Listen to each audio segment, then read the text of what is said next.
Hello students, good morning. आज की class में हम शुरुआत करते हैं। अपना पिछला हुआ क्वेश्चन रह रहा था इलस्ट्रेशन 6.23 के अपन ने 4 पॉइंट्स कर लिए थे स्टार्टिंग के। आइए 5वें पॉइंट से शुरुआत करते हैं। Point number 5 please. Yes, point number 4 तक करने में हमने शुरू की एक लाइन में देखा था कि प्रॉफिट हमें दे रखा था ₹7 लाख, और साथ में कहा था पॉइंट नंबर 1 से 13 पीएनएल में नॉट शोन, यानी पॉइंट नंबर 1 से 13 पीएनएल में इफेक्ट डाल रखे हैं नहीं डाल रखे हैं, नहीं डाल रखे हैं। यानी पॉइंट नंबर 1 से 13 पीएनएल में दिखाया या नहीं दिखाया, नहीं दिखाए। आइए बात करते हैं एक एक पॉइंट की। पॉइंट नंबर 5 से इंटरेस्टिंग है, अच्छा है, जरा लंबा क्वेश्चन दिख रहा है लेकिन है मजेदार। आइए शुरुआत करते हैं। पॉइंट नंबर 5, एसएससी एक एचयूएफ का मेंबर है और वहां से उसने 6000 रुपए रिसीव करे as is share of profit during the previous year. सुनिएगा, एक हिंदू अनडिवाइडेड फैमिली थी, उसका मेंबर था और वहां से रुपए आ गए 6000। टैक्स लगेगा या नहीं लगेगा? नहीं लगेगा। क्यों? सुनिएगा, प्रॉफिट इनकम टैक्स क्या कहती है? इनकम पे टैक्स लगता है, इनकम के बंटवारे पे टैक्स नहीं लगता। दोबारा समझना, इनकम पे टैक्स लगता है, इनकम के बंटवारे पर टैक्स नहीं लगता। जरा समझिएगा इस बात को। मैं आपको 2-3 एग्जांपल की मदद से समझाने की कोशिश करता हूं। मेरा एक बिजनेस है, इस बिजनेस एंड प्रोफेशन से मैंने कुछ कमाया, मुझे टैक्स देना है। मेरी बिजनेस नहीं है, मेरी एक पार्टनरशिप फर्म है, इस पार्टनरशिप फर्म ने कुछ कमाया, या तो पार्टनरशिप फर्म टैक्स दे दे। मान लीजिए पार्टनरशिप फर्म ने 100 रुपए कमाए, 100 में से पार्टनरशिप ने 30 रुपए का टैक्स दे दिया, बचे 70 रुपए। 70 रुपए हम दो पार्टनर ने 35 डिस्ट्रीब्यूट कर लिए। 100 रुपए थे, हम दो पार्टनर ने 35 डिस्ट्रीब्यूट कर लिए। हमें इस 35 पे टैक्स नहीं देना क्योंकि ऑलरेडी फर्म ने टैक्स दे चुकी है। अब मैं आपको इस बात को थोड़ा ध्यान समझा दूं। कमाने पे टैक्स लगता है, किसने कमाया? पार्टनरशिप फर्म ने। पार्टनरशिप फर्म ने टैक्स दे दिया, कमाई के बंटवारे में टैक्स नहीं लगता क्योंकि ये तो बंटवारा हो रहा है, डिवाइडेशन हो रहा है, डिस्ट्रीब्यूशन हो रहा है दो पर्संस में 35, इस पे टैक्स नहीं लगेगा। अच्छा, अगर मान लीजिए आप पार्टनरशिप फर्म टैक्स नहीं देती और 100 रुपए को ये दोनों बांट लेते 50-50 बिना टैक्स दिए, अब बेटा टैक्स देना पड़ेगा क्योंकि फर्म ने टैक्स नहीं दिया। तो अगर फर्म टैक्स देती थी तो पार्टनर को टैक्स नहीं देना, फर्म टैक्स नहीं देती तो पार्टनर को टैक्स देना पड़ेगा। अब पार्टनर टैक्स देगा वही 30%, 15 तू दे दे भाई, 15 तू दे दे।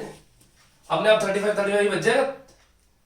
50 का 30% 15 ही होता है, 15 ही देगा, 15 ही देगा, अपने आप 35 बच जाएगा। तो यानी कोई भी टैक्स दे दो, वैसे जनरली फर्म को टैक्स देना होता है, पार्टनर को टैक्स देने की जरूरत नहीं है। सेम एचयूएफ में, एचयूएफ ने कुछ कमाया, उस पे एचयूएफ ने टैक्स दे दिया होगा, बंटवारे पे कोई टैक्स नहीं लगता, बंटवारे पे कोई टैक्स नहीं लगता, बंटवारे पे कोई टैक्स नहीं लगता। पॉइंट नंबर 5 के आगे ब्रैकेट में लिख दीजिए नॉट टैक्सेबल। पॉइंट नंबर 5 के आगे ब्रैकेट में लिख दीजिए नॉन टैक्सेबल। ठीक है, आप अपने बुक के सॉल्यूशन का पॉइंट नंबर 3 पढ़ सकते हो, वर्किंग नोट नंबर 3 पढ़ सकते हो। केवल मैं पढ़ने के लिए कह रहा हूं और कुछ नहीं। बुक के सॉल्यूशन का पॉइंट नंबर 3 पढ़ सकते हो आप, ठीक है ना। तो अब अगर आगे बढ़ते हैं तो यहां पर इस पॉइंट का हमें कुछ भी नहीं करना है। आइए बढ़ते हैं पॉइंट नंबर 6 पे। He earned 40,000 during the previous year as gross profit from illegal business। तसल्ली रखिए, ये भाई साहब स्मगलिंग करते हैं। इधर अरे कैसे इंटरेस्ट आया स्मगलिंग वर्ड सुनते ही। स्मगलिंग करते हैं सर, किस चीज की? क्या होती है स्मगलिंग? एक चीज को दूसरी जगह पहुंचाना जो कि नहीं पहुंचाना अलाउ नहीं है। कोई भी ऐसी चीज हो इलीगल हो, आप आर्म्स पहुंचा रहे हैं ना, कोई मतलब आपके पास वेपन्स वगैरह वो पहुंचा रहे हो, कोई ऐसी ड्रग्स वगैरह पहुंचा रहे हो, ठीक है, तो एक एरिया से दूसरे एरिया आप पहुंचा रहे हैं जिसको अलाउ नहीं है, ठीक है ना। अब है क्या, जरा समझना। ये पैसा में इलीगल बिजनेस करता है, उससे इन्होंने कमाए 40,000 रुपीज। टैक्स लगेगा या नहीं लगेगा? लगेगा। मैंने इनकम टैक्स जब पहला दिन शुरुआत किया था तो बताया था इलीगल बिजनेस पर भी टैक्स लगता है। बिजनेस तो है ना। अब इनकम टैक्स डिपार्टमेंट को लीगल या इलीगल से मतलब नहीं है। इनकम टैक्स डिपार्टमेंट को ये मतलब है बिजनेस है तो टैक्स दे दो, लीगल इलीगल क्राइम ब्रांच या पुलिस वाले देख लेंगे अपने आप, कोई दिक्कत वाली बात नहीं है। आगे बढ़ते हैं। He obtain a house on rent. तो पॉइंट ही कह रहा है कि 40,000 रुपीज आपने इलीगल बिजनेस से कमाए हैं। He obtain a house on a rent business for which rent ₹5,000 were paid. Oh, smuggling का काम करने के लिए मकान किराए पे लिया है और उसका किराया दिया ₹5,000। जब रास्ते में लेके जा रहे थे पुलिस वालों ने हाथ दे दिया। ओहो, मरना तय है। हमने भी माल दिखाया नहीं कि गाड़ी में क्या माल है, हमने भी पैसे पकड़ा दिए। ये लो साहब 5,000 रुपए आपके पकड़ो, हमें तो जाने दो, माल देख के क्या करोगे आप। पुलिस वालों ने बढ़िया छोड़ दिया अपने को। तो देखिए, इस स्मगलिंग के बिजनेस से कमाए कितने 40,000, मकान किराया कितना दिया 5,000, पुलिस वालों कितने दिए 5,000, आए कितने 40, गए कितने 5 + 5 10, ठीक है ना। तो स्मगलिंग के बिजनेस से इनकम कितनी हुई 30। बट इनकम टैक्स डिपार्टमेंट क्या कहता है, इलीगल बिजनेस से कुछ कमाया तो टैक्स लग जाएगा, उसके लिए खर्चा किया तो खर्चा जो लीगल किया वो तो कोई दिक्कत नहीं, जो इलीगल खर्चा किया उसको माइनस नहीं करेंगे। यानी इनकम टैक्स डिपार्टमेंट वाले कहेंगे पैसे कमाए कितने 40,000, खर्च कितना हुआ 5,000 रेंट के, वो तो माइनस हो जाएंगे, लेकिन जो ब्राइब के पैसे दिया आपने, रिश्वत दी है पुलिस वालों को, वो माइनस नहीं होगी। यानी इलीगल इनकम टैक्सेबल होगी बट इलीगल एक्सपेंसेस माइनस नहीं होंगे। लीगल एक्सपेंस माइनस हो जाएंगे, रेंट लीगल एक्सपेंस है, नॉर्मल खर्चा बिजनेस का वो माइनस हो जाएगा, ये एबनॉर्मल खर्चा माइनस नहीं होगा। बात समझ आ रही है? मैं इसके लिए पॉइंट पढ़वा देता हूं आपको। एडिशनल इन्फॉर्मेशन पॉइंट नंबर 4 पढ़िए प्लीज, बुक के सॉल्यूशन का।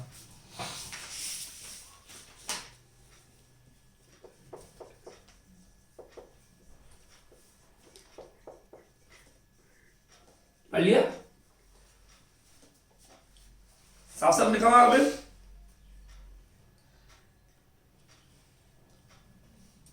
यानी रेंट माइनस होगा और ब्राइब वाले जो आपने रिश्वत के पैसे दिए माइनस नहीं होंगे। अब सुनिए, ये पॉइंट नंबर 4 बुक के क्वेश्चन अपने 7 लाख वाले पीएनएल में शामिल है या नहीं है? अजी पॉइंट नंबर 1 से दे रहा, पीएनएल में शामिल ही नहीं है, इंक्लूड है ही नहीं, तो हमें इंक्लूड करने कितने 40, 35 या 30, 40, 35 या 30, द फाइनल आंसर 35।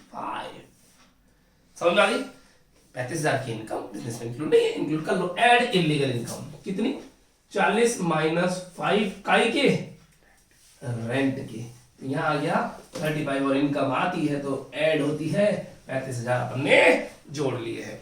अगले पॉइंट में चलेगा, पॉइंट नंबर 7 खतरनाक। पॉइंट नंबर 7 खतरनाक, एक ऐसा पॉइंट जो आपका दिमाग का दही, रायता, खिचड़ी, गुड़, गोबर सब कर देगा, सब कर देगा, एक ही पॉइंट। चले कोशिश करूंगा इस पॉइंट को मैं समेट के रखूं और इस तरह से कठिनाई से बांध के रखता हूं ताकि आपके ऊपर थोड़ा सा इंपैक्ट पड़े और मजा आएगा। आइए शुरुआत करते हैं पॉइंट नंबर 7 की। करें? चलिए, बहुत सारा स्पेस चाहिए मेरे को पॉइंट नंबर 7 के लिए, और पॉइंट नंबर 7 पे आप अपनी बुक में एक डॉलर का निशान लगाइएगा। डॉलर, डॉलर बोले तो खतर की नाक, डॉलर बोले तो खतर की नाक, खतरनाक। पॉइंट नंबर 7 हुआ क्या, आइए पहले कहानी पढ़ लेते हैं। He obtain loan of 2 lakh rupees. अच्छे बच्चे, अगर आप अपने आप को कितना भी स्मार्ट समझते हैं, मिस्टेक करेंगे, प्लीज आपको एग्जाम आज में जाने से पहले कम से कम 3 या 4 बार इस पॉइंट को देखना पड़ेगा, तब जाके आपकी इसमें कमांड बनेगी, ग्रिप बनेगी, वरना आप कर देंगे सत्यानाश। करो शुरू। सर डरा रहे हो? जी हाँ, डर के आगे जीत है, प्लीज आ जाओ। He obtain a loan of 2 lakh rupees at 12% per annum. अगर आप लोन लेते हो 2 लाख रुपए का 12% पर एनम की रेट से, क्या रेट लोन कब लिया 1 सितंबर 2019 को।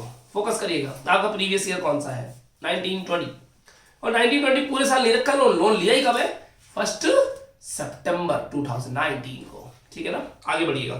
From this friend for the purchase of machine, machine खरीदने के लोन लिया ऑफ वर्थ ₹2 लाख, उसमें से 10,000 incurred on the establishment of machine and machine was used for the production on 1 नवंबर 2019।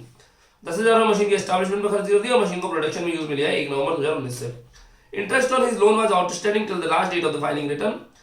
This machine was purchase for current business of SSC. चलिए, बड़े झोल point है इसके अंदर, करें शुरू पूरी कहानी। आइए अच्छे से, बड़ा रायता है यार, मैं एक बार चेक कर लेता हूँ रायते ज्यादा तो नहीं फैल रहे। 2 लाख का कैपिटल इंटरेस्ट, एक सेकंड में चेक कर लेता हूँ ना।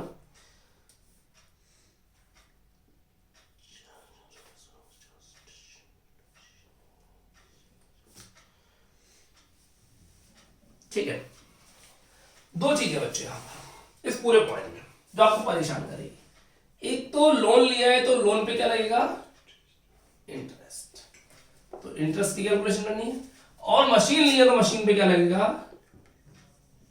डेप्रिसिएशन। ये 2 चीजें आपको आपका दिमाग का दही, रायता, गुड़ सब कर देगी साहब। तो हम बात कर रहे हैं अपनी बुक का एक वर्किंग नोट बना रहे हैं, बुक के पॉइंट नंबर 7 का। तो मैंने लिखा वर्किंग नोट अब वर्किंग नोट नंबर तो पता नहीं, तो मैं बुक पॉइंट नंबर 7 लिख देता हूँ, है ना। बुक पॉइंट नंबर 7 तो बड़ा कर देते हैं, ये लीजिए, है ना। दो कैलकुलेशन है, इंटरेस्ट की और रीटा अप्रिशिएशन की। सबसे पहले बात करते हैं इंटरेस्ट की। जरा फोकस करिएगा मेरी बात को बड़े ध्यान से समझिए प्लीज, है ना। इंटरेस्ट के यहाँ पर दो टुकड़े होंगे, जरा समझना, मैं आपको समझाता हूँ। आपने जिस दिन लोन लिया उस दिन से मशीन को यूज में लेने का, पहली बार यूज लिया, put to use, put to use, उस दिन तक का इंटरेस्ट तो मशीनरी की कॉस्ट में ऐड होता है, आप अच्छे से जानते हो। और जिस दिन पहली बार मशीन स्टार्ट हो गई, उस दिन से बाद का जितना भी इंटरेस्ट होगा, कब तक, ईयर एंड तक का, वो सारा कहां से चार्ज होगा, पीएनएल से चार्ज होगा। ये कहानी समझ में आती है क्या? नहीं आई समझ में, समझाते हैं थोड़ा डिटेल में समझाते हैं। मैंने आपको पहले भी एक एग्जांपल लिया था, मुझे एक मशीन चाइना से खरीदनी थी, आजा समझाता हूँ। मशीन चाइना से खरीदनी थी मैंने, मशीन थी साहब 1 करोड़ रुपए, मेरे पास 1 करोड़ रुपए नहीं थे। मैंने इंडिया से किसी बैंक से लोन लिया 1 करोड़ का, चाइना भेज दिया पूरे 1 करोड़ रुपए।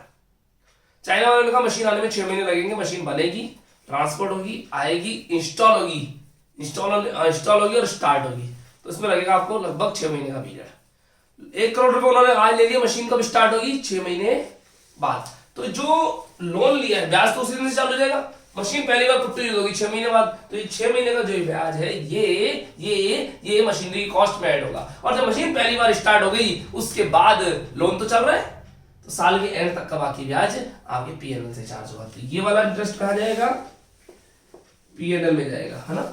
और ये वाला इंटरेस्ट कहाँ जाएगा, इसे कैपिटल इंटरेस्ट बोलते हैं, मशीनरी की कॉस्ट में ऐड हो जाएगा, ऐड इन कॉस्ट।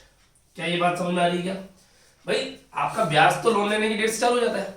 जैसे मैंने वो हाउस प्रॉपर्टी में, चलो आपने मकान के लिए लोन ले लिया, मकान कंस्ट्रक्शन हो रहा है, कंस्ट्रक्शन कंप्लीट हो गया, इनॉग्रेशन हो गया, उसके बाद मकान रेंट उठता है, तो वो इनॉग्रेशन तक का जो इंटरेस्ट है वो तो ये वाला है, लोन ले लिया पुट टू यूज, और इनॉग्रेशन के बाद का इंटरेस्ट है वो ये वाला इंटरेस्ट, ठीक है। जो बाद वाला इंटरेस्ट है वो पीएनएल से चार्ज होता है। 11th क्लास में पढ़ा होगा आपने बात वैसे, कि कभी कोई एसेट खरीदते हैं तो उस एसेट खरीदते वक्त किए जाने वाले खर्चे, वो सब मशीनरी की कॉस्ट में, उस एसेट की कॉस्ट में ऐड हो जाते हैं। तो इस इंटरेस्ट के मैं दो टुकड़े कर रहा हूँ, जरा समझिएगा प्लीज ध्यान से, समझिए। ये वाला जो इंटरेस्ट है इसकी कॉस्ट में ऐड होगा, है ना। तो मैं लगाता हूँ, पहले लोन की डेट देखो, लोन कब लिया अपन ने, आज हम लोन की डेट पकड़ लेते हैं। लोन की डेट है बच्चों 1 सितंबर 19, 1 सितंबर 19। पुट टू यूज कब है पहली बार, मशीन 1 नवंबर 19, 1 नवंबर 19। साल का एंड कब हो जाता है, 31 मार्च 20। उसके बाद भी लोन तो चल रहा है लेकिन इस साल में चार्ज नहीं होगा, है ना। तो ये 1 सितंबर से 1 नवंबर, सितंबर पूरा, अक्टूबर पूरा, नवंबर नहीं ना, नवंबर नहीं, ये 2 महीने का इंटरेस्ट हमारे मशीनरी की कॉस्ट में ऐड होगा। इंटरेस्ट किस पे लगेगा, लोन अमाउंट में। इंटरेस्ट किस पे लगेगा, लोन अमाउंट पे। तो इंटरेस्ट, लोन अमाउंट कितना था, 2 लाख,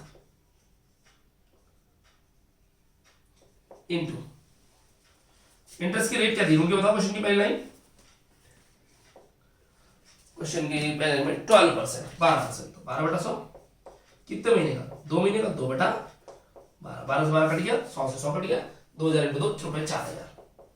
ये 4000 रुपए मशीनरी की कॉस्ट में ऐड हो जाएंगे, यानी मशीनरी 2 लाख नहीं, 2 लाख 4,000 की हो गई, 2 लाख की नहीं, 2 लाख 4,000 की हो गई, क्योंकि ब्याज भी देना पड़ेगा। नहीं होता कि कई बार एसी खरीदते हैं तो एसी का इंस्टॉलेशन भी तो करवाना पड़ता है, तो भी खर्चा होता है, एसी को लाने का गाड़ी भाड़ा भी देना पड़ता है। एसी लाए तो 40,000 का, इंस्टॉलेशन में लग गए 1000 रुपए, 41,000।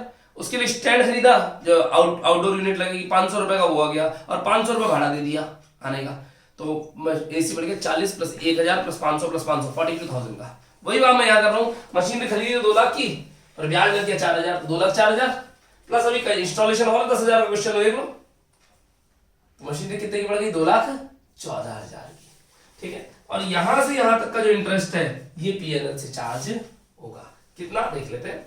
ये वाला इंटरेस्ट 2 लाख का लोन है, इंटू 12%, इंटू कितने महीने हो गए देख लेते हैं, नवंबर से मार्च, नवंबर पूरा, दिसंबर पूरा, जनवरी फरवरी मार्च, 5 महीने हो गए, 5/12 कैलकुलेशन कर लेते हैं।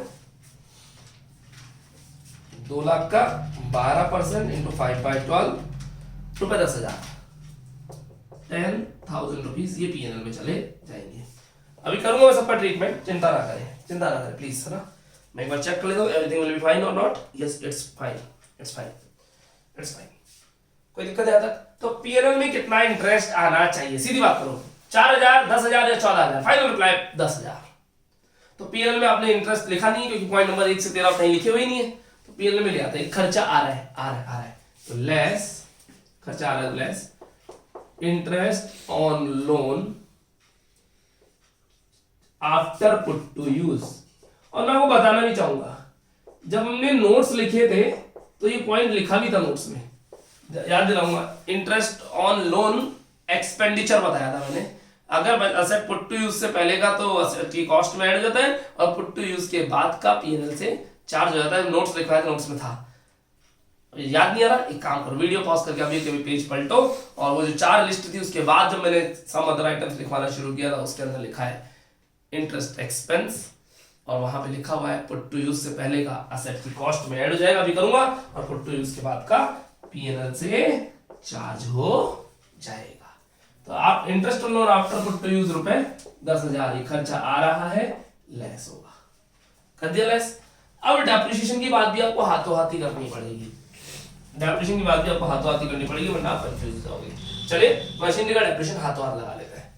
डेप्रिसिएशन ऑन दिस मशीन, है ना।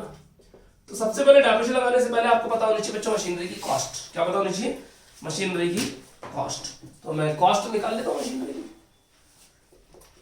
2 लाख रुपए की तो मशीन खरीदी थी, 10,000 का इंस्टॉलेशन है, क्वेश्चन में है क्या देखो, और 4,000 का इसका कैपिटल इंटरेस्ट है, यानी ये वाला बिफोर इंटरेस्ट। तो मशीनरी कितने की बढ़ गई, 2,14,000 की, 2,40,000 की।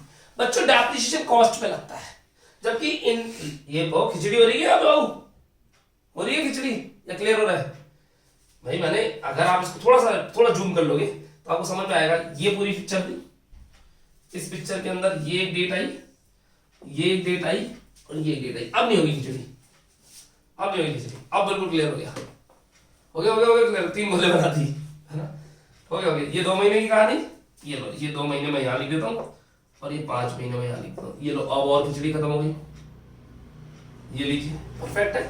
5 महीने ये वाला इंटरेस्ट कहाँ जाएगा, बोले कॉस्ट में ऐड होगा, और ये वाला कहाँ जाएगा, पीएनएल में जाएगा। पीएनएल में जाना समझ ले गए हम, कॉस्ट वाला कॉस्ट में ले गए। डेप्रिसिएशन लगता है बच्चों कॉस्ट पे और इंटरेस्ट लगता है लोन अमाउंट पे। भाई इंटरेस्ट तो बैंक वाले लेंगे और बैंक ने जितना पैसा दिया उस पर तो लेगा। इंटरेस्ट तो मन को 2 लाख पे लगाया है, डेप्रिसिएशन लगाएंगे हम 2,14,000 पे। आइए लगाते हैं डेप्रिसिएशन।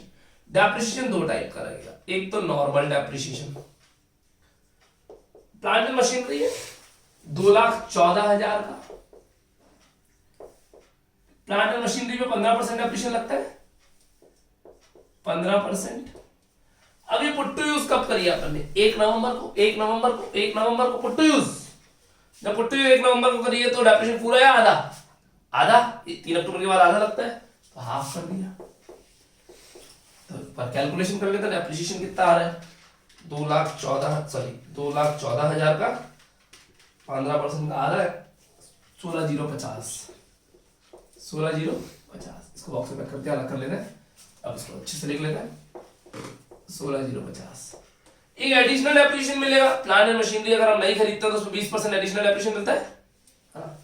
एडिशनल डेप्रिसिएशन वो एग्जांपल लिया था ना मैंने एमडीएच वाले दादाजी का, याद ही नहीं आपको, मसाले वाले दादाजी जो है उन्होंने नई मशीनें खरीदी मसाले के लिए, तो उस पर एडिशनल डेप्रिसिएशन छूट होती है। मशीनरी होनी चाहिए, मैन्युफैक्चरिंग में यूज होनी चाहिए और नई होनी चाहिए, ठीक है।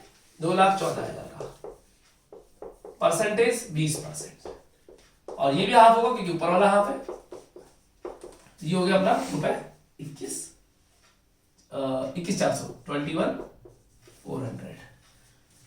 परफेक्ट चल रहा है, कोई इश्यू वाली बात नहीं है। तो डेप्रिसिएशन का टोटल अमाउंट इसका चेक कर लेते हैं, 16,050 और 21,400, 37,450। मैं एक बार चेक कर लेता हूं, कुछ इश्यू आ रहा है बच्चों, एक बार चेक कर लेता हूं, कुछ ना कुछ इश्यू है। मैं एक बार चेक कर रहा हूँ, कुछ इशू आ रहा है क्वेश्चन में। नहीं, परफेक्ट है, कहीं दिक्कत नहीं है। 37450, कहीं कोई इशू नहीं है, परफेक्ट है। 37450। तो ये डेप्रिसिएशन हाथों हाथ लेस कर देते हैं। डेप्रिसिएशन एक खर्चा है, खर्चा जब पीएनएल में आ रहा है तो लेस होगा, less depreciation allow on plant and machinery working note 37450 star star double star double star, dollar भी लगा लो बीच में, खतरनाक, आपके बस का नहीं था ये। आपका दिमाग इतना काम नहीं कर सकता जितना मैंने बोर्ड पे लिखा है। तो प्लीज मैं तो कहूंगा आप थोड़ा सा वीडियो को पीछे लेकर के जाए और फिर धीरे धीरे नोट करना शुरू करें इस पूरी कहानी को। था ना खतरनाक पॉइंट, एक ही पॉइंट, मुझे नहीं लगता दोबारा एक्सप्लेन करने की जरूरत है। कर दूं? चलो एक बार फटाफट क्विक रिव्यू लेते हैं। लोन 2 लाख का था, तो इंटरेस्ट हमेशा 2 लाख पे लगेगा। ये नहीं कि ये भी 2 लाख लिखा है, ये भी 2 लाख लिखा है, बस 2 महीने का अलग कर दिया, 5 महीने का अलग। पुट टू यूज से पहले का असेट की कॉस्ट में ऐड किया, वो गया 4000 रुपए, और पुट टू यूज के बाद का 10,000 रुपए पीएनएल से चार्ज कर दिया। पुट टू यूज से पहले का असेट की कॉस्ट में गया। अब जो डेप्रिसिएशन लगेगा बच्चों, डेप्रिसिएशन कॉस्ट में लगता है। कॉस्ट ओरिजिनल कॉस्ट 2 लाख रुपए प्लस 10,000 का इंस्टॉलेशन प्लस 4,000 का पुट टू यूज से पहले का इंटरेस्ट, तो 60% में 2,14,000 की। उस 2,14,000 पे डेप्रिसिएशन लगाया, नॉर्मल और एडिशनल। आधा क्यों किया? क्योंकि पुट टू यूज 1 नवंबर को है, 3 अक्टूबर के बाद है। पिक्चर खत्म, बिल्कुल सिंपल। ठीक है, आइए आगे बढ़ते हैं। नेक्स्ट पॉइंट नंबर 8 की तरफ। He purchased the goods 30,000 on the 1st April 2019 in cash, as the seller refused to accept account pay check due to the bank holiday on the day. No issue. Point number 8 क्या है? Goods purchase किया 30,000 रुपए का, और book में गलत solution है, book में गलत सॉल्यूशन। यस, बुक का सॉल्यूशन गलत है, सही कर रहा हूं सॉल्यूशन। वेरी सिंपल समझना। आपने कितने पेमेंट कैश में करना डिसअलाउ होता है 10,000 से ऊपर का, लेकिन कल मैंने 3 कंडीशन बताई थी कि 10,000 से ऊपर का पेमेंट आप किसी को कैश में भी कर सकते हो, अलाउ हो जाएगा, बशर्ते या तो उस दिन बैंक का हॉलीडे हो, या फिर जिसको पेमेंट करो उसके गांव में बैंक ही नहीं हो, या फिर पेमेंट जो कर रहे हो वो किसी गवर्नमेंट कंपनी को कर रहे हो। तो गवर्नमेंट कंपनी वाला सीन तो हम पहले ही देख चुके हैं। आज ये कह रहे हैं कि जिसको पेमेंट कर रहे हैं उस दिन बैंक का हॉलीडे है, तो जिस दिन हॉलीडे हो उस दिन आप कितना भी पेमेंट किसी को भी कितना भी कर सकते हो, तो पेमेंट हो गया। तो ये खर्चा कितने का रुपए? 30,000 का। अब सुनना जरा, 30,000 का एक्सपेंस बिजनेस एक्सपेंस है या नहीं? सीधी बात करो, है या नहीं? है। पीएनएल में आना चाहिए नहीं आना चाहिए? आना चाहिए। अरे भाई मैं अपनी किताबी बुक्स खरीद के लाया, सामने लोग 30,000 रुपए दे रहे थे, नकद दे दूंगा, डिसअलाउ हो जाएगा, क्योंकि 10,000 से ऊपर का पेमेंट आप कैश में नहीं कर सकते। लेकिन अगर उस दिन बैंक का हॉलीडे है तो अलाउ हो जाएगा, कोई दिक्कत वाली बात नहीं। मैं अपने पीएनएल में लिख सकता हूं, तो अपने पीएनएल में लिख सकता हूं, लिख सकता 30,000 रुपीज लिख सकते हैं ना। पॉइंट नंबर 1 से तेरा पीएनएल में लिखे हुए नहीं है, पॉइंट नंबर 1 से तेरा पीएनएल में लिखे हुए नहीं है, तो 30,000 पीएनएल में आना चाहिए नहीं आना चाहिए? आना चाहिए, क्योंकि बिजनेस खर्चा है तो पीएनएल में लिखा हुआ नहीं तो लिख दो। बुक वाले ने नहीं लिखा, बुक वाले ने पता क्या सोच लिया, अरे पीएनएल में लिखा हुआ होगा। बुक वाले ने क्या सोच लिया? पीएनएल में लिखा हुआ होगा, अपनी मर्जी से सोच लिया और उस पॉइंट को लिखा ही नहीं, तो गलत कर रखा बुक वाले ने। मेरा सॉल्यूशन यहाँ बुक से मैच नहीं करेगा, हम लिख रहे हैं। तो एक बिजनेस का एक्सपेंस है, पीएनएल में आना चाहिए, तो मैं लेस लिख रहा हूं, less purchase goods, purchase goods payment in cash on bank holiday. Allow या डिसअलाउ? अलाउ, तो अलाउ है, और पॉइंट नंबर 1 से तेरा पीएनएल में लिखे हुए नहीं है, तो हम लिखेंगे एक खर्चा आ रहा है रुपए 30,000। ये बुक वाले ने अपने सॉल्यूशन में नहीं लिखा है, हम लिखेंगे, हम लिखेंगे। बुक वाले ने नहीं लिखा, बुक वाले ने सोचा लिखा हुआ होगा। बुक का सॉल्यूशन यहाँ पर गलत है, बट मैं सही करके लिख रहा हूँ चला करके, ताकि आप मेरे से आर्ग्यूमेंट्स ना करें। Next point please. ओह बड़ा मजेदार पॉइंट है। पॉइंट नंबर 9 और 10 मेरे फेवरेट पॉइंट है बच्चों, और 2 ही मिनट के हैं, पर समझाऊंगा उनको टाइम लेकर के। आओ समझते पॉइंट नंबर 9 और 10 के लिए, प्लीज फोकस करिएगा। इधर आओ, अरे आओ ना यार, दिमाग क्यों लगाते हो, इधर आओ, समझ लेते हैं। अब क्लास में अगर कोई बच्चा बैठा होता तो मजा आता है, अभी सामने फेस टू फेस क्लास में अगर बैठे होते, किसी एक को पकड़ लेता है और उसको मुर्गा बना देते इस पॉइंट पे, मुर्गा मतलब पोपट बना लेते उसको, है ना, ठीक है, बेइज्जती करने के लिए मजा आता है। चलिए आप बुरा भी नहीं मानते, शुरू कर लेते हैं इस बात को। मिस्टर एक्स अपनी क्लास में बैठे हुए, ये एक्स अच्छा नहीं लगता, पकड़ लेते किसी रजत को, सुरेश को, महेश को, राजेश को अपनी क्लास में से, है ना। तो ये राजेश जी बैठे हुए हैं, इन राजेश जी की बात कर लेते हैं। इनका एक कोचिंग इंस्टीट्यूट है, कहाँ, वही वैशाली नगर में, है ना। और बढ़िया चलता है इनका कोचिंग इंस्टीट्यूट, साल के 10-12 लाख रुपए छाप लेते हैं। बढ़िया होता है, 10-12 लाख रुपए। अपने घर के बच्चे तो 6 लाख 7 लाख के लिए गुड़गांव, नोएडा, बेंगलोर, मुंबई भागते रहते हैं, ये जयपुर की जयपुर में 10-12 लाख रुपए छाप लेते हैं। ठीक है, तो इनका कोचिंग बढ़िया चल रहा था। अपन ने इनके कोचिंग के सामने जाके बैनर टांग दिया, पढ़ाया था, है ना। अपन ने इनके कोचिंग के सामने जाके बैनर टांग दिया, एलसीसी कमिंग शॉर्टली, है ना, जल्द आ रहा है, लाइक दिस। इनके भाई साहब टेंशन, इन्होंने जैसे बैनर देखा तो बोले आ गया, और मेरे को बर्बाद करेगा। 10-12 लाख है, मेरे 1 लाख 1-2 लाख बच जाएंगे, बाकी तो सारा ये ले जाएगा अपने आप। इन्होंने कुछ ऐसा दिमाग में यहाँ पर सोच लिया। ठीक है, तो कहानी क्या हुई साहब, अपन ने लगा दिया बैनर ओपनिंग शॉर्टली। अब भाई साहब की हुई टेंशन, बोले आ गया, बर्बाद कर देगा ये तो मेरे को। इन्होंने फोन किया, है ना, बोले भाई साहब अपनी दुकान को थोड़ा कहीं और जाके खोल लो, मेरे क्यों पेट पे लात मारते हो। मैंने कहा ठीक है, लाओ पैसे। भाई मैं वो तो पैसे दोगे तो मैं तो पैसों के लिए बिकने वाला आदमी हूँ, रोजी रोटी पेट पापी पेट, है ना, पैसा दे दो अपन तो सर जाएंगे। तो बोले कितने लोगे, मैंने कहा 1 लाख रुपए। अब जरा समझना, मैंने उन भाई साहब से 1 लाख रुपए ले लिए। ये 1 लाख रुपए जो मैंने उनसे लिए हैं, उनके बिजनेस का तो खर्चा है और मेरे बिजनेस की इनकम है। क्लियर ना, कंपटीशन ना करने के पैसे लिए। इनकम टैक्स डिपार्टमेंट देखना मेरे पास आएगा ना, पता है क्या कहेगा, हाँ भाई तुमने उससे 1 लाख रुपए लिए थे नॉन कॉम्पिटिंग फीस के, कंपटीशन ना करने के, देव टैक्स। तो मेरे बिजनेस के पीएनएल में, मेरे बिजनेस के, मैं रिसीव कर रहा हूँ, ध्यान रखना, है ना, मैं रिसीव कर रहा हूँ, मेरे बिजनेस के पीएनएल में इनकम साइड आएंगे 1 लाख रुपए। तो इनकम टैक्स डिपार्टमेंट इस पर टैक्स भी ले लेगा कि इनकम दिख गई ना। लेकिन जब वो भाई साहब अपने पीएनएल में लिखने लगे खर्चा नॉन कॉम्पिटिंग फीस के दिए मैंने 1 लाख, उनको अलाउ नहीं करेगा डिपार्टमेंट, उनको अलाउ नहीं करेगा। उनके बिजनेस खर्चा नहीं दिखाने देगा कि खर्चा दिखाने से टैक्स इनकम कम दिखेगी उनकी। भाई साल के 12 लाख कमाए उन्होंने, 1 लाख रुपए मुझे दे दिए, तो उनकी इनकम 11 लाख की तो बची। अब 11 लाख पे टैक्स देंगे, तो इनकम टैक्स डिपार्टमेंट कहता है नहीं, तुम्हारे 12 लाख के तुमने 1 लाख जो दिए वो बिजनेस के एथिक्स में नहीं आता। क्या करा, बोले बिजनेस के एथिक्स में नहीं आता, आप ये बिजनेस करे यार, तुम्हारा काम पढ़ाना है, पढ़ाओ बच्चों को, ये क्या नॉन कॉम्पिटिंग फीस के खर्चे दे रहे हो, ये खर्चे अलाउ नहीं करेंगे। यानी नॉन कॉम्पिटिंग फीस देना पीएनएल का खर्चा नहीं है, बिजनेस का खर्चा नहीं है, लेकिन नॉन कॉम्पिटिंग फीस देना बिजनेस की इनकम है। ये डिपार्टमेंट वाले धोखा कर रहे हैं यहाँ पे, जो पैसे ले रहा है उससे टैक्स ले रहे हैं, जो दे रहा है उसको टैक्स में छूट नहीं दे रहे। बात समझ में आएगी कुछ, मैं ऐसा समझो, मैं भी 12 लाख कमाता हूँ, वो भाई भी 12 लाख कमाता है ना, ठीक है। उस भाई ने 12 में से 1 लाख मेरे को दे दिया, तो उसकी इनकम रहेगी 11 लाख और अपनी होगी 13 लाख, उसकी 11 मेरी 13। इनकम टैक्स डिपार्टमेंट मेरी 13 मान लेगा, उसकी 11 नहीं मानेगा, उसकी 12 ही मानेगा। मैं आपको बताता हूँ, जब मैंने लिस्ट लिखवाई थी तो जब इनकम की लिस्ट लिखवाई थी उसमें लिखा था नॉन कॉम्पिटिंग फीस रिसीव्ड आपकी बिजनेस की इनकम है, तो रिसीव्ड बिजनेस इनकम है, बिल्कुल है। लेकिन जब एक्सपेंसेस की लिस्ट लिखवाई थी उसमें नॉन कॉम्पिटिंग फीस की जिक्र भी नहीं किया था मैंने, यानी नॉन कॉम्पिटिंग फीस बिजनेस का खर्चा नहीं। क्या बात तो समझ में आ रही है, क्या आ रही है पक्का से। मेरी इनकम दोनों की भाइयों की 12 थी, उसने एक मुझे दे दिया, तो उसकी कितनी हो गई 12, यही तो बात है। उसकी 11 थोड़ी होगी, उसकी 12 है। मैंने 12, मेरी 12 थी, मैंने एक ले ली, तो मेरी कितनी हो गई, मेरी 13 हो गई, उसकी 12 की 12 ही है ना। ये खतरनाक सिस्टम है, बात समझ में आ रही है।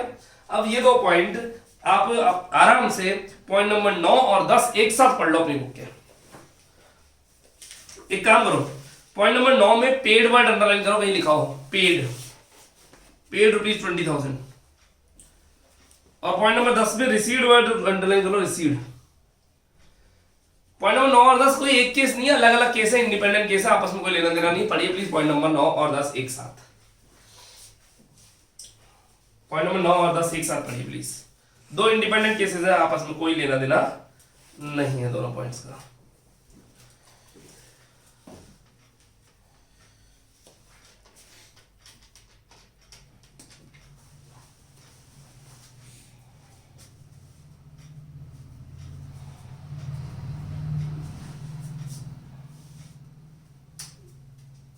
पढ़िए प्लीज, पढ़िए फटाफट। देखिए पॉइंट नंबर 5 से 10 तक आया, पर इतनी देर में धीरे धीरे की डिस्कशन है। यही है इनकम टैक्स, पूरी बुक में यही है। अपन ने इतनी देर में लिखी है 4 लाइनें और पढ़े 4 पॉइंट, पर पंचायत ही पूरी हो रही है, और आप बैठ के सुन रहे हैं और मैं बैठ के बोले जा रहा हूं। केवल मेरा बोलना होता है, चीजें याद रखनी होती है। पढ़ लिया आपने। पॉइंट नंबर 9 में वो नॉन कॉम्पिटिंग फीस दे रहा है। अब मैं हूं, जरा समझना प्लीज प्लीज प्लीज। बंदा मैं ही अकेला हूं, मेरा बिजनेस है, मेरे बिजनेस की इनकम 7 लाख। मैंने पॉइंट नंबर 9 में किसी को नॉन कॉम्पिटिंग फीस दी कि भाई मेरे से पैसे मत, मेरे से कंपटीशन मत कर, ये खर्चा होगा क्या? पॉइंट नंबर 9 में आपने पेमेंट किया है, आपका खर्चा मानेगा क्या इनकम टैक्स डिपार्टमेंट? नहीं मानेगा ना। तो पॉइंट नंबर 9 का खर्चा बिजनेस का खर्चा है या नहीं? फाइनल रिप्लाई नहीं है। पीएनएल में लिखना चाहिए नहीं लिखना चाहिए? नहीं लिखना चाहिए। इन्होंने पॉइंट नंबर 1 से तरह पीएनएल में लिखे हैं क्या? नहीं लिखे। अरे पॉइंट नंबर 1 से तरह पीएनएल में लिखे नहीं है और पॉइंट नंबर 9 लिखना भी नहीं है तो फिर कोई टेंशन है ही नहीं। पॉइंट नंबर 9 पे लिखिए OFC, ओनली फॉर कंफ्यूजन।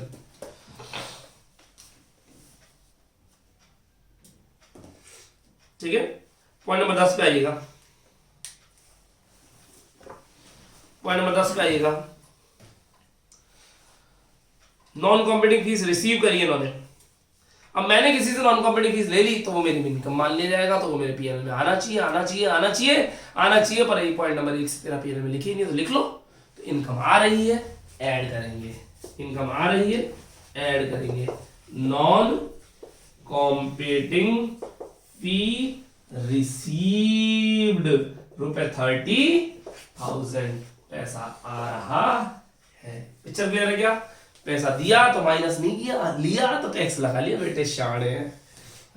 आ जाओ आ जाओ पॉइंट नंबर 11 पे आ जाओ प्लीज। 11 ये भी खतरनाक पॉइंट है, छोटा सा पॉइंट है। ड्यूरिंग द प्रीवियस ईयर ही paid 8,000 as donation to approved university. Approved university को आपने 8,000 रुपए का डोनेशन दिया है। To make survey for important in techniques of business and further paid 8,800 for survey to improve quality of social work. आपने दो खर्चे किए, एक 8,000 का और एक 8,800 का। दो खर्चे किए। आपके लिए, आपको इसके लिए बच्चों सबसे पहले पढ़ना पड़ेगा अपनी बुक में जब नोट्स लिखे थे, नोट्स में आपने लास्ट में लिखा था donation payment for scientific research, payment for scientific research.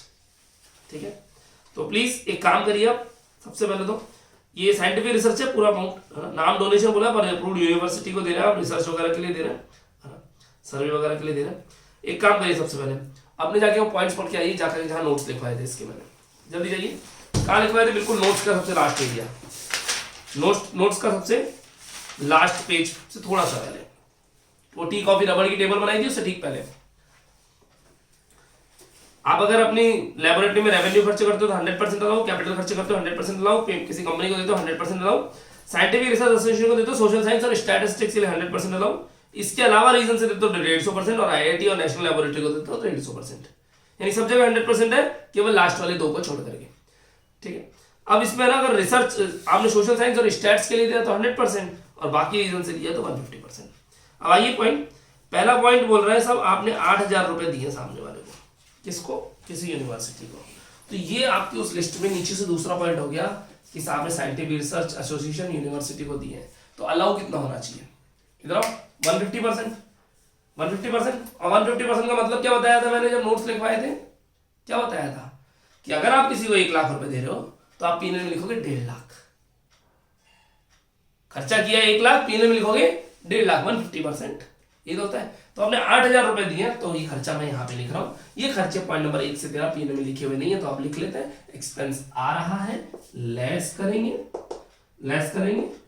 Payment to university for research. अगर ये यूनिवर्सिटी के साथ सोशल साइंस और स्टैट्स लिखा होता तो 100% हो जाता है ना, यूनिवर्सिटी फॉर रिसर्च। अब कितना पेमेंट किया आपने, 8,000 का, और अलाउ कितना होगा 8,000 का 150%, तो पीएनएल में कितना लिखोगे आप रुपए, 12,000। ये समझ आया क्या, खर्चा करो 8,000, पीएनएल में लिखो 12,000, खर्चा करो 1 लाख, पीएनएल में 1.5 लाख, 150%। ठीक है, और है पॉइंट, और क्या लिखा है, further paid 8,800 rupees for survey of improved quality of social work. आ गया ना, सोशल साइंस और स्टैट्स और सोशल वर्क को सोशल वर्क आना चाहिए तो इसमें 100% आएगा, तो लेस एक और खर्चा किया payment to university for social work, payment to university for social work, मैं फास्ट लिख रहा हूं बहुत ज्यादा, 8,800 का 100%, 8,800। ये खर्चा है बिजनेस का, पीएनएल में आना चाहिए, पॉइंट नंबर 1 से 13 पीएनएल में लिखे नहीं है तो अब लिख दो, स्टार तो किस किस पे लगाना, सारे स्टार हो रहे हैं, एक से एक है। चलिए साहब आगे चलते हैं। Point number 12 please. SSC invested 1 lakh rupees, ओ 1 लाख शेयर्स। एक बार पॉइंट नंबर 12 पूरा आप पढ़ लो, मैं इंटरेस्टेड नहीं हूं इस पॉइंट में। पॉइंट नंबर 12 पूरा आप पढ़ लो, ठीक है? पढ़ लिया। लास्ट लाइन क्या लिखिए, these shares are not held as trade securities, यानी ट्रेड सिक्योरिटी नहीं है, इसका मतलब ये इनका बिजनेस नहीं है। भाई मैंने बिजनेस के लिए कहा था ट्रेड वर्ड आना चाहिए, ना बोले ट्रेड नहीं है, खुद ने मना कर दिया साफ साफ। जब इनका शेयर्स का बिजनेस नहीं है और शेयर्स खरीद रहे बेच रहे हैं, तो ये इनकम कहां जाएगी बताओ? कैपिटल गेन में। मैंने बताया था अगर शेयर्स का बिजनेस है तो बिजनेस एंड प्रोफेशन, और शेयर्स का बिजनेस नहीं है तो फिर आप असेट्स की तरह खरीद रहे बेच रहे हो।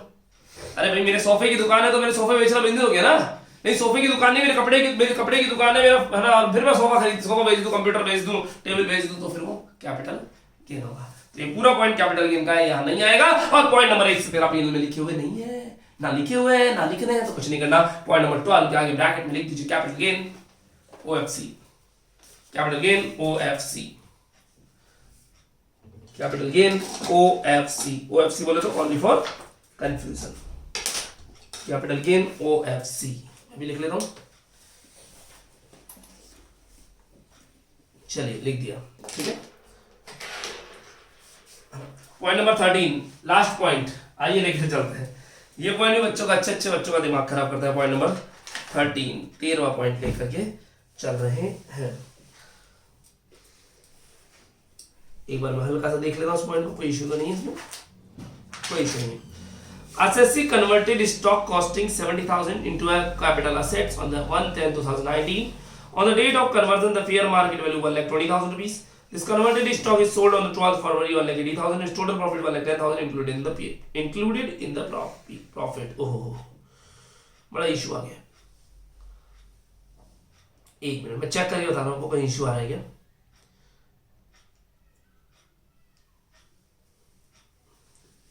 ओके,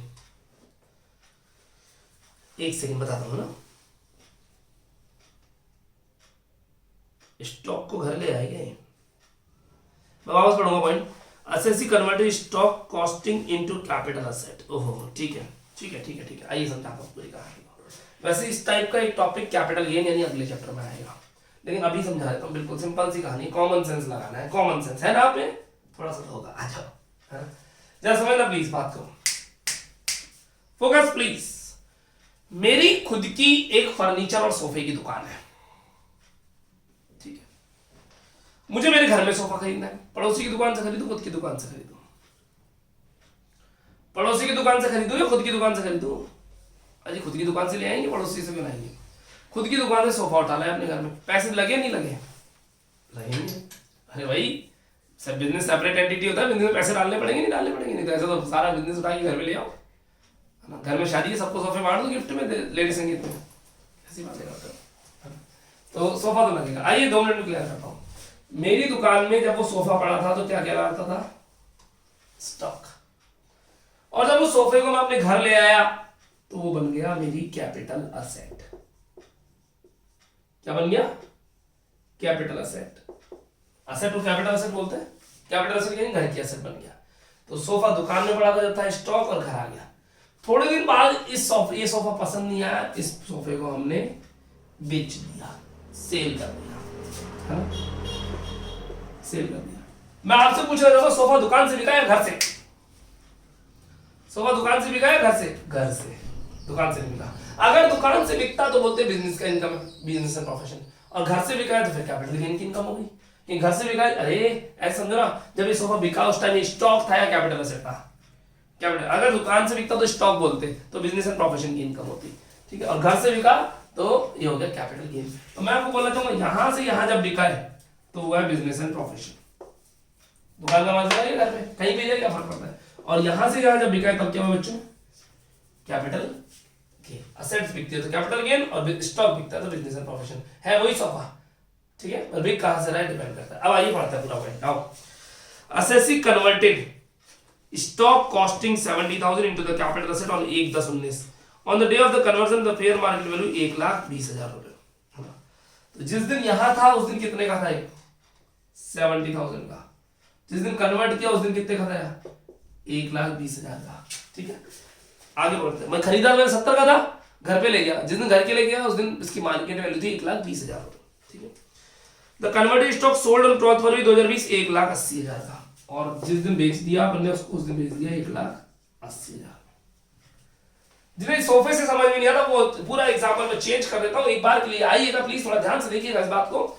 इधर आओ। मेरी मम्मा बोलती है मुझे सोने के कंगन ला दे, गोल्ड गोल्ड गोल्ड। अपनी खुद की दुकान भारत ज्वेलर्स। अब गोल्ड में पड़ोसी की दुकान से लाओ, किसी अनजान की दुकान से लाओ, अपनी दुकान से लेंगे, अपनी दुकान से लेंगे। अपन गोल्ड उठा करके अपने घर ले आए। गोल्ड जब दुकान में पड़ा था तब तक था स्टॉक घर आ गया, बिजनेस एंड प्रोफेशन की इनकम हो गई। जब ये घर से अगर थोड़े दिन बाद मेरी मम्मा इसको बेच देती है तो ये जाएगा कैपिटल गेन। क्लियर है? तो ये दुकान का स्टॉक है। जिस दिन खरीदा था गोल्ड उस दिन कितने का था? 70 का। जिस दिन घर लाया उस दिन कितने का होगा? 1,20,000 का। जिस दिन मम्मा ने बेचा कितने पीसे? 1,80,000। ठीक है ना? अब अगर आप ऊपरी तौर से देखो, इस 1,20 को अगर छुपा लूं तो मेरे घर में कितने का आया था गोल्ड? 70,000 का, और मम्मा ने बेचा कितने में? 1,80,000 में। प्रॉफिट हो गया 1,10,000 का। हो गया ना? ये 1,10 का प्रॉफिट पूरा उठा के पीएनएल में चिपका डाला। लिखा हुआ है पीएनएल में, ऐसा लिखा है क्वेश्चन के लास्ट पॉइंट। पढ़िए प्लीज, क्वेश्चन की पॉइंट की लास्ट लाइन में लिखा हुआ है 1,10 का प्रॉफिट पूरा पीएनएल में लिख लिया, पूरा पीएनएल में लिख लिया। अब मैं आपसे पूछना चाहता हूं पीएनएल में कितना जाना चाहिए था? केवल इतना ही जाना चाहिए था। ये वाला प्रॉफिट पीएनएल में एक्स्ट्रा गया, नहीं जाना चाहिए तो हटा दे भाई। ये वाला बीएनपी की इनकम कितनी दिख रही है? 50,000। और कैपिटल गेन की इनकम कितनी दिख रही है आपको? 60,000। 50 और 60 हो गया ना 1,10। तो बिजनेस में कितना जाना चाहिए? 50। जबकि बिजनेस में गया कितना? 1,10। तो बिजनेस हटा दो, हटा दो, हटा दो। कितना हटाओगे? हटाओ बिजनेस से, कितना हटाओगे? आपको बिजनेस हटाना पड़ेगा ये 60,000। ठीक है ना?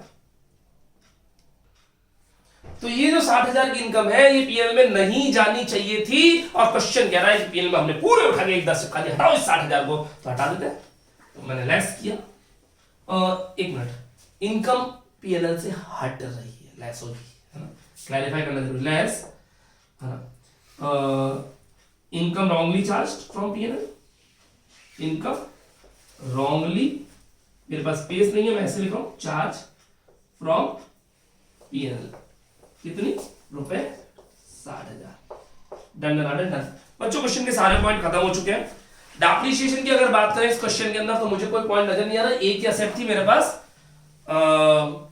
प्लांट एंड मशीनरी खरीदी थी, उसका डेप्रिसिएशन हम हाथों हाथ लगा चुके। ये रहा। एक कंप्यूटर था हमारे पास और उसका डेप्रिसिएशन लगाने नहीं था। कल की क्लास में हमने पढ़ा था, क्योंकि कंप्यूटर काय में खरीदा था आपने?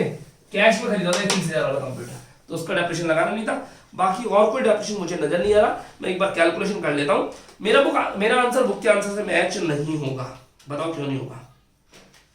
बताओ क्यों नहीं होगा? मेरा आंसर बुक के आंसर से मैच नहीं होगा, कई डिफरेंस आएंगे।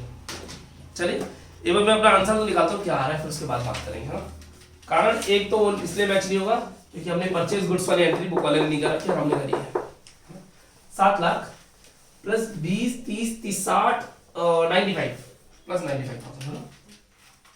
माइनस 10,000 माइनस 37,450, 30 क्रॉस हो गया, माइनस 12 प्लस का 68,800, प्लस का नहीं माइनस करना, माइनस का 666,750। Yes, according to me this answer is correct, 666,750, 666,750 according to me this answer is correct। Book वाले से मेरा आंसर मैच नहीं करेगा, बुक वाले और मेरे में कई डिफरेंसेस आ रहे हैं। This answer is correct. बच्चों इस क्वेश्चन को यहीं पे रोकते हैं, क्योंकि ये फिर हैबिट हो जाएगी। आपके लिए गाइडलाइन इस क्वेश्चन को दोबारा कर लीजिए। अगर आज ये क्वेश्चन आपने पूरा दोबारा कर लिया तो क्वेश्चन के ऊपर आप बैठे होंगे, क्वेश्चन के ऊपर आप बैठे होंगे, वरना क्वेश्चन आपके सर पे बैठा होगा और फिर ये ओवरहेड हो जाएगा, ओवरहेड। ठीक है, ऊपर से निकल जाएगा। थैंक यू, आज के लिए बाय बाय।